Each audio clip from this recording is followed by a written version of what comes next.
When you step onto the court for an important match, do you bring your bag, rackets, and shoes? Well, of course you do. But do you also bring a game plan that will help you to stay mentally tough from the very first point? This is the part of the game that we often forget about, and it can make the difference between a win and a loss on the courts.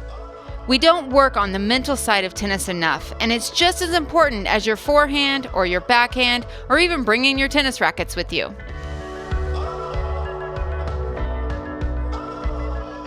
A few years back, a little 12-year-old boy made me think of the mental mindset of match play in a whole new way.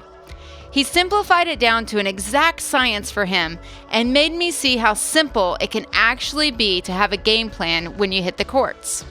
This little 12-year-old boy was none other than Jack Sock.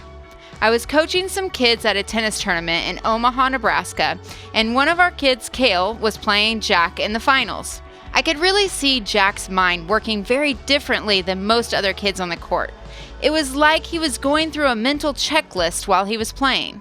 So once the match was over, I walked up to him and asked him, "Can you please describe what you were thinking when you were playing your match?" He gave me the simplest response ever. He said, "I start the match by hitting up the middle of the court and not making errors."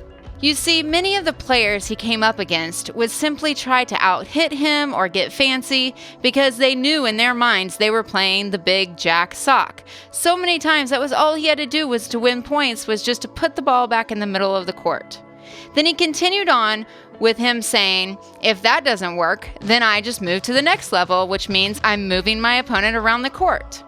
Meaning he was moving them side to side with deep balls and also up and back with some short balls. Then he continued on with, "Well, if that doesn't work, then I go to the next level, which is me pressing."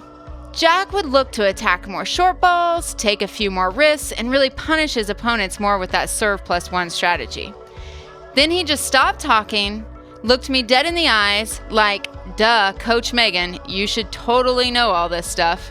And it was at that point that I realized that we often make the mental side of tennis so complicated that we can't effectively execute it on the court. It truly can be as simple as a 3-level checkpoint system. There is no need to make tons of risks by going for huge forehands or rushing the net if you don't really need to. Make your opponent prove that you need to before you go to that next level. It's all about keeping your focus on the things you can control and not worrying about those little things that you cannot control. We all know that if your technique on your forehand is bad and you're making a ton of errors, you need to find a way to fix it. But we don't talk a lot about what to do if your mental mindset is struggling. The next time you hit the courts for the important match, try this 3-level checklist. It may be the one thing that keeps you mentally on track during those really important points.